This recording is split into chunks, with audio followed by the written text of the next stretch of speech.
Hey guys, and welcome. Throughout God of War Ragnarok's story, we work alongside many different characters.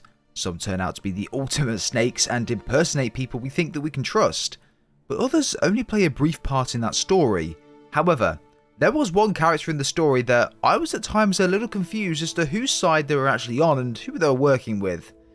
That was Durlin. I get so many comments on my videos from players asking me what was Durlin's role during the game. Was he secretly working with Odin and trying to snake us out? Or was he against him and trying to work with us? Throughout the game we see Durlin a lot with Odin, which led a lot of people to believe he was the one that snaked us out.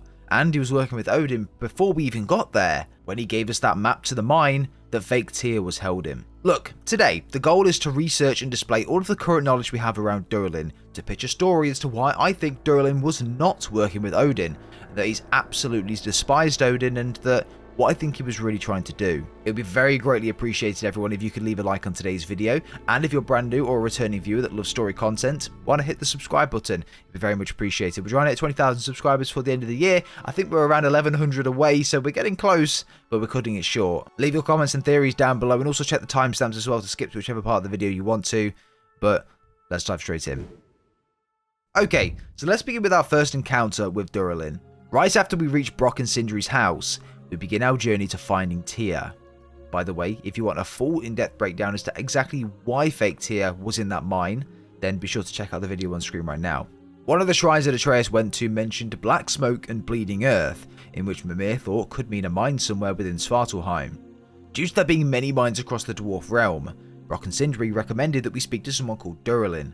Duralin was the head of the safety council within Svartalfheim, and would be the best person to speak to on advice on which mine to visit. It was here that we learned that his hatred towards Odin was that one big sought after trait that resulted in Faye wanting to team up with him and create this rebellion in Svartalfheim against Odin. Once we reach Duralin, we hear more and more around what happened, his relationship with Faye, and what Odin did to him when the rebellion fell through. He initially thought that Kratos had killed Faye and stolen her axe, until Kratos told Duralin that she in fact was his wife, and from that point onwards, things changed drastically. This is the first part as to why people think Duralin was working with Odin, because he gave us a map to a nearby mineshaft, which of course contained the fake Tyr. However, hear me out here because I've got a few different ideas as to why this could have happened. Throughout our conversations with Duralin, he tells us what happened when Odin found out that he was at the forefront of this rebellion against him. Odin tortured Duralin, giving him the scar that we can see on top of his head. I think what Duralin's doing here is trying to simply help us with what we're looking for, but doing it so in a way that he knows what Odin's capable of, so he's trying to be very secretive and cryptic about doing it. An example here. He never once mentioned within the conversation that he would help us. He mentioned he will no longer do anything to cross the path of the Allfather because of what happened last time, which is of course the scar on his head. But he secretly hands us a map to the largest and deepest mine within Svartalfheim. Duralin's a part of the safety council, so he will have all of the plans, blueprints and sketches of all of these mines across the realm, and the one he gave us was the one that matched our description the best. I personally think that Duralin knew at that point that Odin was able to shapeshift into different beings, and he knew that because potentially that was how Duralin was found out to be helping Faye during this rebellion. Odin may have disguised himself as a dwarf in some case to join this rebellion or want to try and join it, but in secret it was of course Odin, and that's how we knew who was taking part in the rebellion. And that's where he really captured Duralin and tortured him from that point. Potentially, just a theory, but it would make sense here as to why he didn't tell us anything. I think Duralin thought initially that Odin was rather one of Kratos or Atreus, but as soon as Kratos told him of his relationship with Faye, of course that then changed and they were believable. Or that he thought that Odin was somewhere outside listening to their conversation, with him being a dwarf and potentially following them that entire time. So Duralin acted as though that he would never double-cross Odin again, and that's why Duralin gave us a fine for breaking some of the rules and want to cover up the reason for giving us that scroll. Throughout the story though, we do see Duralin with Odin after we craft the Dropnir spear. They show up randomly as Odin wanted to speak with Kratos. I think that Odin knew that Kratos would be there, so he brought Duralin along with him to prevent Kratos from snapping at him straight away, almost like a human shield. We can interpret this when Odin said this. Imagine my surprise when Atreus came knocking at my door. He's doing well, by the way, and will continue to do so just as long as I return to Asgard. Besides, our friend here has a whole lot to live for. Arguable. Run along now, but behave yourself. This is for Odin to show Kratos that he just wanted to talk and not to fight, and if he was going to try and kill Odin, he'd be killing Duralin first. A really, really cold thing from Odin there, but it's very, very smart. And then, even for Odin speaking with Duralin when Atreus went to Asgard. Durlin at this point already knew us, but played it off as though he'd never met us before, which was an interesting point there as well, to protect Atreus and protect himself. Odin had the dwarves build a series of machines to help fight against Ragnarok at the end of the game, those machines that Sindri destroyed.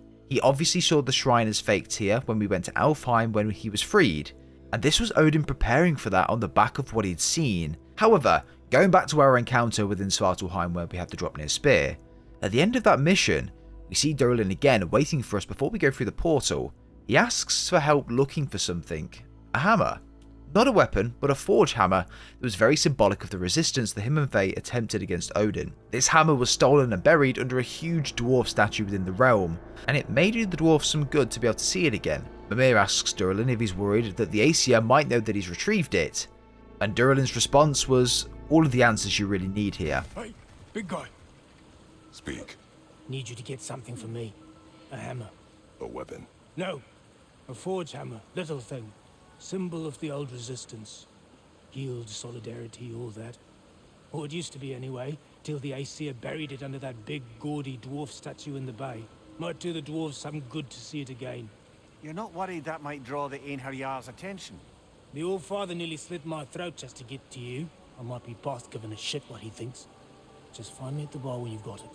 Odin took Durlin, or interrogated Durlin, after their initial encounter within Svartalfheim where we got the initial mind map, and threatened him with his life.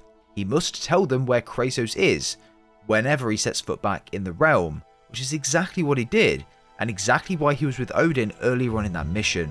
Durlin had enough of all of the torment that Odin had put him through. He wants Svartalfheim to be free of his wrath, and to put some morale and confidence back into the realm, that he wants to restore this hammer and show that despite Durlin working with Odin at the time, forced albeit, he's still very much against him, and would have him killed in a heartbeat. Durlin overseen the safety in the building of these machines to take down Ragnarok, or at least try to stop him and push him back into Muspelheim. Whilst doing so, he added a weakness within the machines, in which Sindri was able to expose, destroying them with just a simple hit of a hammer on the device. Sindri went to Svartalfheim, built this device with the help of Durlin and the other dwarfs, and used it to destroy the machines that were built for this exact purpose. Overall, the developers probably could have been a little bit more clearer around Durlin's role in the story, and maybe given us some side lore from another dwarf about what happened to him and things like that from rumours or whatever that might be. But what Santa Monica love to do is allow the player to piece together all of this in one big jigsaw puzzle, like we're doing right now, and have an open-ended conversation about it and potentially what that means. I don't believe Durlin was working with Odin, or I don't think that Durlin sold us out or anything of the sort. I think Durlin was scared. He knew what crossing Odin's path publicly did to him for the first time around with the rebellion with Faye, and he did not want to do that again. I also think he knew about Odin's impersonations, and that Odin knew he could get to Durlin and threaten him with his life, ensuring that he told him when Kratos would be back in Svartalfheim after the first mission, which is exactly what it did and exactly why they turned up together when we had the Draupnir spear, and why he began to open up to us when the mission was over, telling us why he did it, and that if he didn't, then Odin probably would have killed him. But guys, that is my theory. That's exactly what I think happened. That is why I think Durlin is not working with Odin, and why I believe Durlin was just doing what he could to stay alive. Durlin refused, he probably would have been killed by Odin, and that's my theory. But of course, let me know your thoughts and opinions down below. If you want to be a really interesting conversation to have with people as to why you think Durlin was working with Odin or why you don't think he was, I'd love to hear them all, no matter how crazy they might be. Leave everything down below. But leave it a like if you did enjoy today's video, everyone. Subscribe if you guys are brand new as well. It'd be very much appreciated. And we'll see you all in the very next video.